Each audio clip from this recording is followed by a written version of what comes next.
James Carter, a seasoned African-American police chief with over 3 decades of service to his city, had always prided himself on being a leader who listens. However, in recent months, complaints began surfacing about instances of unfair treatment within his department, specifically targeting individuals from underrepresented communities. The troubling frequency and consistency of these complaints forced James to confront a possibility he dreaded. Systemic bias might exist within the ranks of the very officers sworn to protect and serve. James decided on an unconventional approach to get to the bottom of the issue. Simply conducting an internal review or holding department-wide meetings wasn't enough. He needed first-hand experience. He resolved to go undercover within his own precinct. His goal was clear: to observe his team's behavior without the influence of his position as chief, and uncover the truth about how his officers treated people from diverse backgrounds. The transformation began with careful planning. James consulted with a trusted confidant outside the department to craft a new identity that would allow him to blend in seamlessly. His polished uniform and authoritative demeanor were replaced by a humble, weathered appearance. His silver-streaked hair was hidden beneath a worn cap, and his tailored suits gave way to a faded blue coverall. His posture changed too. The confident stance of a leader was swapped for the slightly slouched gait of an ordinary laborer. Even his voice took on a subtle southern drawl, adding authenticity to his disguise as a truck driver new to the city. The first test of his disguise came as James approached the precinct parking lot, driving an old, rattling pickup truck he had borrowed for the operation. Before he could park, a white officer, Sergeant Hank Hensley, stepped into his path, signaling with a curt wave for James to stop. Hensley, a man known for his brusque manner, barely glanced at him before barking orders. "Hey, you! You can't just park here. Take that heap over to the visitors' lot, now. And don't take all day. We don't have time for this," Hensley said, his tone laced with irritation. James calmly nodded and complied, moving the truck to the designated area. Inside, his heart sank. Hensley's dismissive tone and cold demeanor were not what James had hoped to witness, but they were what he feared might be common. This was just the beginning, he thought. As James stepped inside the precinct, the atmosphere felt different. Despite his disguise, he couldn't help but notice the subtle glances from some officers, as if sizing him up. The tension in the air was palpable. James had entered the lion's den, and what he would uncover in the coming days would test not only his leadership, but his resolve to address the deeply ingrained issues within his department. This first encounter reinforced his decision. The operation was necessary, and James was ready to face whatever came next. James Carter, fully immersed in his undercover role, began his investigation by observing how his officers interacted with the public. To gather evidence, he decided to stage a seemingly ordinary encounter that would test the professionalism and impartiality of his team. With the help of a trusted friend named Marcus, a community activist who had often voiced concerns about the department's treatment of certain groups, they planned a scenario designed to provoke a response. The setup was simple. Marcus parked his car slightly over the line in a mostly empty lot outside a convenience store. James, playing the role of a bystander, was to approach Marcus and engage in a staged argument about the parking job, creating enough tension to draw the attention of patrolling officers. The goal was to see if the officers would de-escalate the situation fairly, or show bias in their handling of the encounter. It didn't take long for trouble to find them. Within minutes, a patrol car pulled up, and 2 white officers, Sergeant Hensley, the same officer James had encountered earlier, and Officer Harper, stepped out.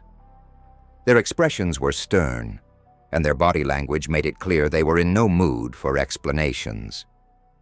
"What's going on here?" Hensley barked, looking between Marcus and James with suspicion. Before Marcus could reply, Hensley pointed at him. "You can't park like that.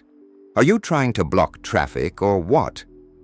Marcus tried to explain the situation, staying calm despite Hensley's hostile tone. "Sir, the lot is almost empty. I didn't think—" "Did I ask for an excuse?" Hensley interrupted sharply. He turned to Harper. "This guy's probably one of those types who thinks rules don't apply to him." James, staying in character, attempted to redirect the officer's focus. "Look, it's not that serious. We were just talking. No harm done." Hensley sneered. "Talking, huh? You people always have some excuse. Step back and let me handle this." James's stomach turned at the words. "You people." The phrase was loaded with disdain, a stark reminder of the biases he had set out to investigate. Harper, meanwhile, stood silently, his face passive but complicit. The situation escalated as Hensley demanded Marcus's license and registration. When Marcus hesitated, Hensley's hand moved to his holster, a subtle but clear threat. "Don't make this harder than it has to be," he said coldly. James felt an urge to intervene but restrained himself, knowing he needed to maintain his cover. He watched as Hensley wrote a hefty fine for the parking violation and lectured Marcus in a tone dripping with condescension. Harper, still silent, handed Marcus the ticket without meeting his eyes. As the officers walked away, James caught their parting comments. "Another day, another idiot," Hensley muttered to Harper, loud enough for James and Marcus to hear. "Yeah," Harper replied flatly. "You'd think they'd learn by now." James stood frozen, his mind racing. The officer's behavior had confirmed his worst fears. There was no effort to de-escalate the situation, no attempt to treat Marcus or James with basic respect. Instead, they had defaulted to intimidation and judgment, driven by their assumptions. Once the patrol car drove off, Marcus turned to James, his face a mixture of frustration and exhaustion. "And that's exactly what I've been trying to tell you, James.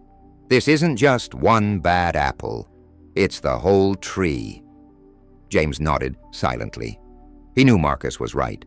His plan to expose the truth was working, but the reality of what he was uncovering weighed heavily on him. As he walked away, James resolved to dig deeper, to gather more evidence, and to ensure that the systemic issues within his department could no longer be ignored. The evidence James Carter had gathered over the past week was damning. From recordings of verbal altercations to documentation of officers unfairly targeting certain individuals, every piece painted a grim picture of the deep-seated problems within his department. As much as it pained him to admit, the team he had spent decades building and leading had fallen far short of the values they were sworn to uphold. The time for action had come. James returned to the precinct, this time not as the undercover truck driver, but as the commanding chief of police. His uniform was immaculate, his badge gleaming under the fluorescent lights of the conference room. He had called for an emergency meeting with all department personnel, citing a matter of utmost importance. The officers arrived in varying states of curiosity and apprehension, not knowing what to expect. At precisely 9 a.m., James entered the room, his expression calm but stern. He surveyed the faces of his team, locking eyes briefly with Sergeant Hensley and Officer Harper. They seemed relaxed, even smug, completely unaware of the storm about to descend. "Thank you all for coming on short notice," James began, his voice steady. "What I'm about to share with you affects not just this department, but the trust and safety of the community we serve." He paused, letting his words sink in, before continuing. "Over the past few weeks, I've been conducting a covert investigation into the operations of this precinct. I needed to see, firsthand, how we interact with the public, how we carry out our duty to protect and serve. What I discovered has left me deeply concerned." Murmurs rippled through the room. Officers exchanged uneasy glances, some shifting in their seats. Hensley leaned back in his chair, his expression skeptical. James took a small remote from his pocket and pressed a button. A video began to play on the large screen behind him. It was footage from the parking lot encounter he had staged with Marcus. The room fell silent as the officers watched Hensley berate Marcus, his words laced with disdain and Harper's passive complicity. The tension in the room grew palpable. Hensley's face darkened, his smug demeanor giving way to discomfort. Harper stared at the floor, avoiding eye contact with anyone. James let the video play without interruption, then turned to address the room. "What you just witnessed is unacceptable. This is not the behavior of law enforcement officers sworn to uphold justice. This is prejudice, plain and simple, and it has no place in this department." Hensley tried to interject, his voice defensive. "Chief, with all due respect, you don't understand the context." James raised a hand, silencing him. "The context is clear, Sergeant. You treated a citizen with contempt and hostility based on nothing but assumptions. And this isn't an isolated incident.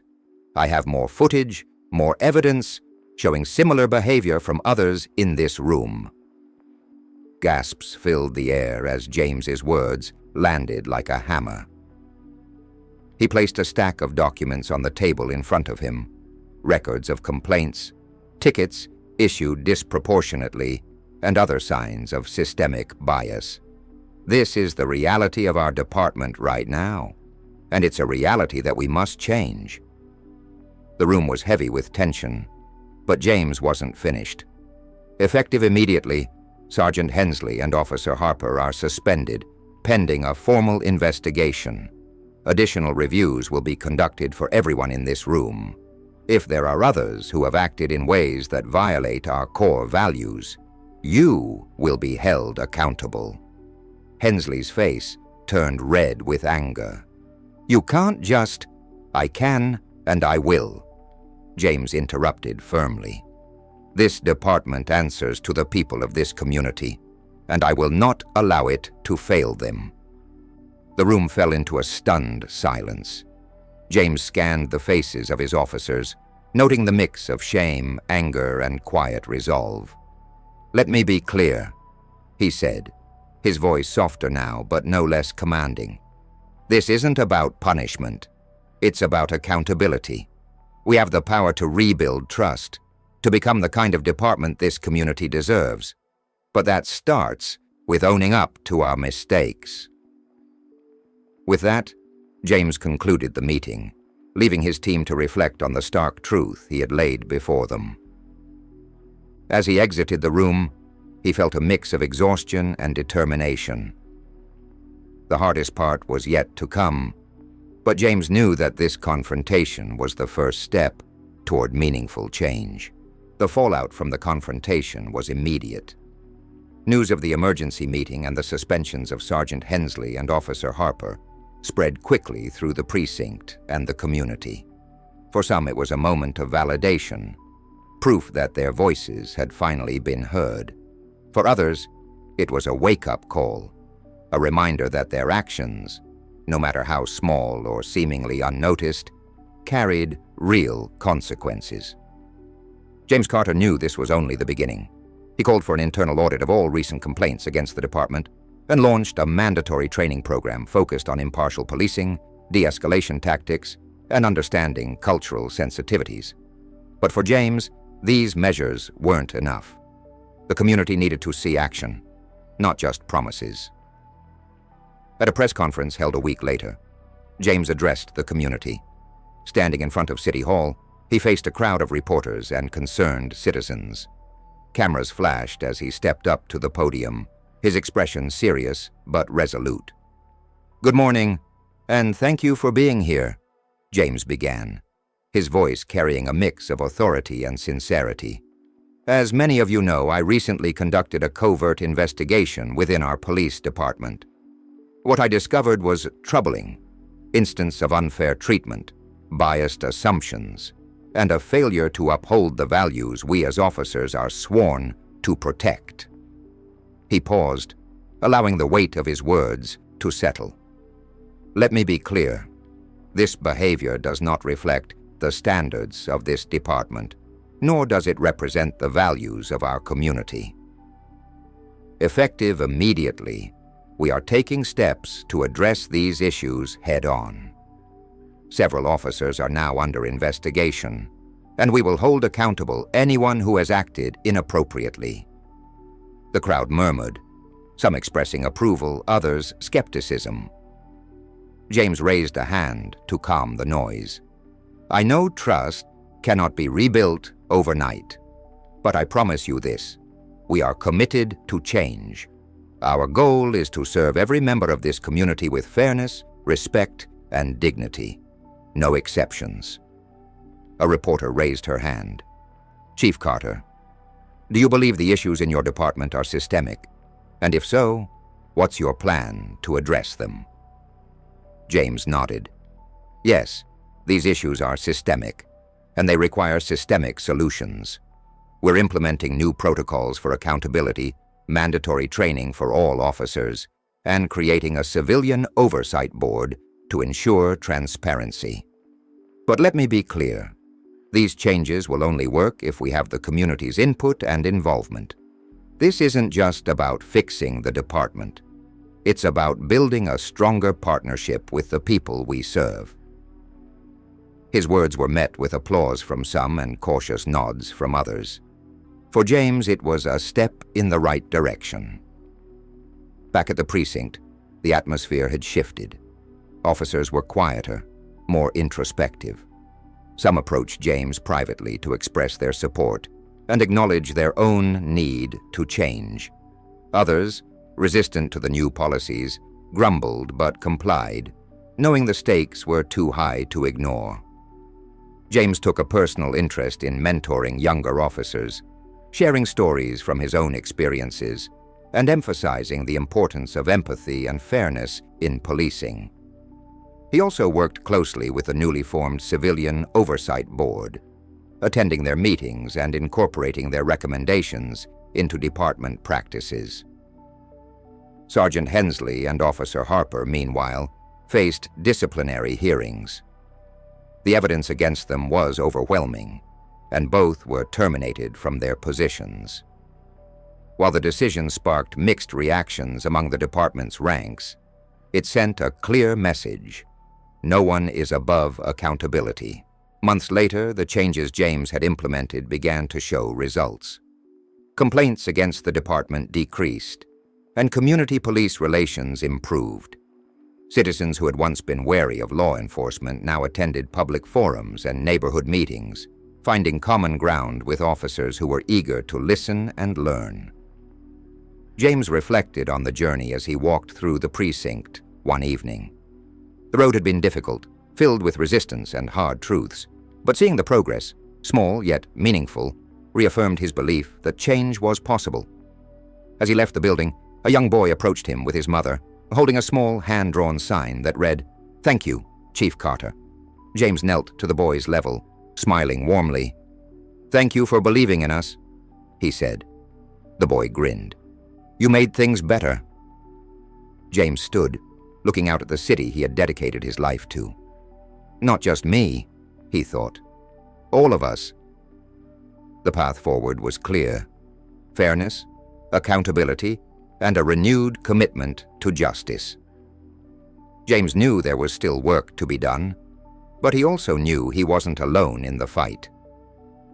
Together, the department and the community were forging a new future, one built on trust, respect, and the unwavering belief that everyone deserved to be treated with dignity.